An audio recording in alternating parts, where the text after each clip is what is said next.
sector completo de la sociedad se había arruinado.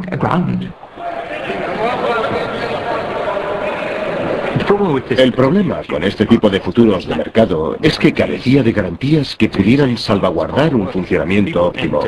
La gente entraba en el mercado sin que nadie comprobara su liquidez o sus intenciones. Y por eso se desbarató tan espectacularmente.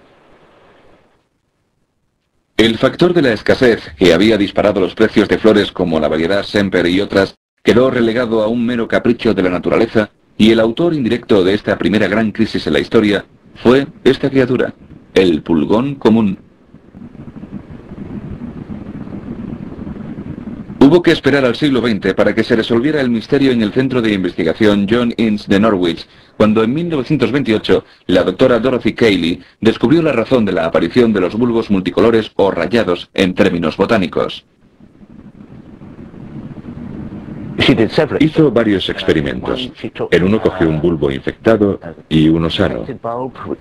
Como ven, el infectado es más pequeño que el que está sano, lo cual es un síntoma de algún tipo de enfermedad. Esterilizó la superficie de los dos y sacó una muestra del bulbo infectado que introdujo en el que estaba sano. Y más o menos entre un 25% y un 30% de los bulbos anteriormente sanos mostraron síntomas de enfermedad. Por supuesto, también hizo controles insertando muestras sanas en otros bulbos sanos y no se produjo ninguno de estos síntomas de rayado.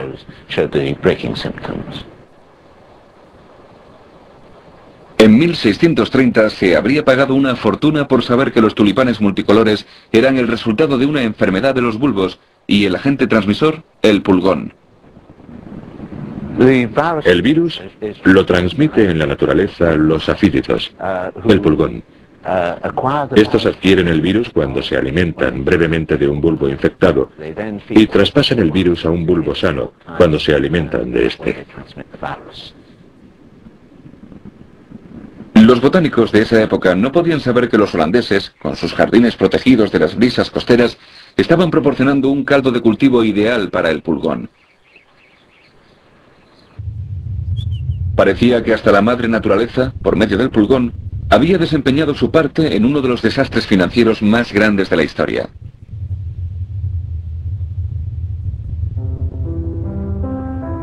Era un negocio enfermizo basado en una flor enferma.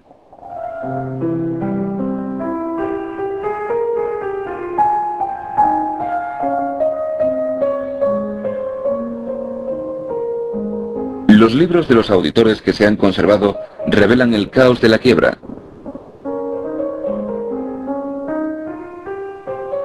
Este de Alkmaar incluye los ciudadanos de esa ciudad que se declararon en bancarrota y entre ellos encontramos a varios directores del orfanato. La complicada escritura de los ricos y cultos desentona con las torpes cruces de los analfabetos.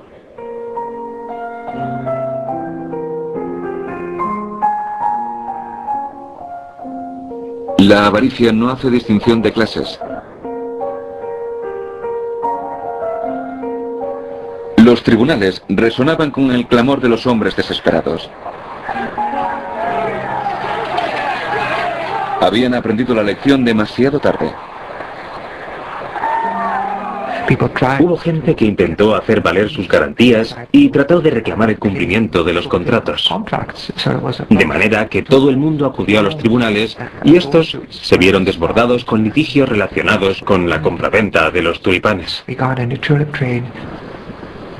La situación se descontroló de tal modo que hubo que apelar al Parlamento Provincial de La Haya para que interviniera. A su vez, el Parlamento no logró hallar una respuesta a un problema de semejante magnitud y derivó el asunto otra vez a las ciudades donde, en algunos casos, se encontraron respuestas a corto plazo. Se declararon obsoletas todas las operaciones y contratos que se hubieran cerrado en un momento determinado. Y la gente que perdió realmente lo perdió todo.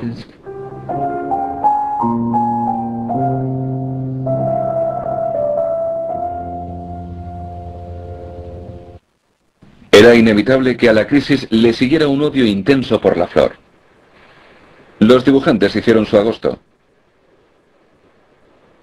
se satirizó sin piedad a los floristas, los comerciantes y a los necios compradores. La diosa Flora no era más que una fulana. El comercio del tulipán, un comercio del diablo. Algunos pintores famosos utilizaron el motivo, por ejemplo, Van de Pas en su Carro de los Necios.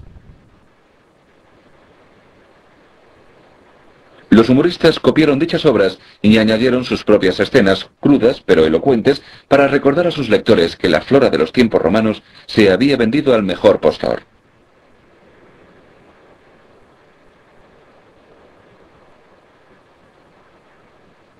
La alegoría era obvia pero significativa, y la fiebre de los tulipanes permaneció en la memoria de la nación durante un siglo o más como una cicatriz abierta. La vana esperanza siempre alza el vuelo.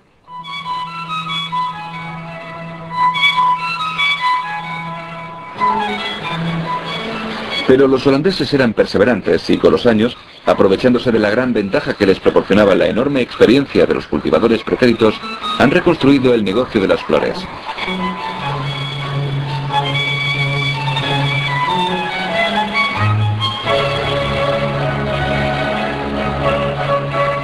En la actualidad controlan el 70% del mercado mundial de bulbos.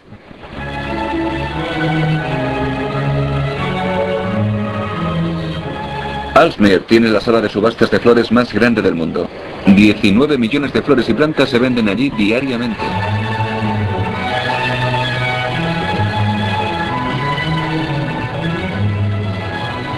Las grandes floristerías, ya estén en Tokio o en Nueva York, conocen inmediatamente los precios de mercado más actualizados. Se pueden evaluar los precios del mercado y pujar tan solo apretando un botón.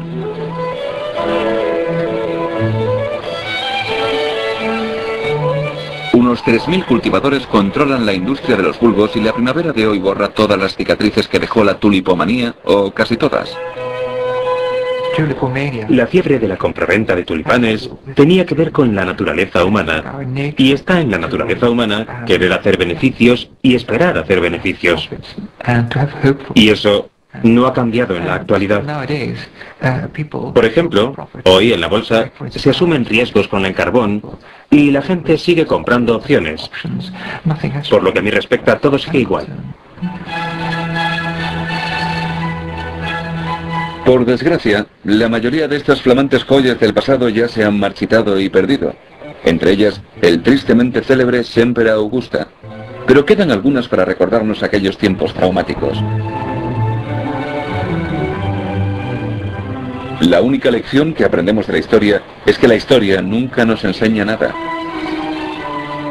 Los Países Bajos volverían a sufrir otra crisis un siglo más tarde, esta vez con la fiebre de los jacintos.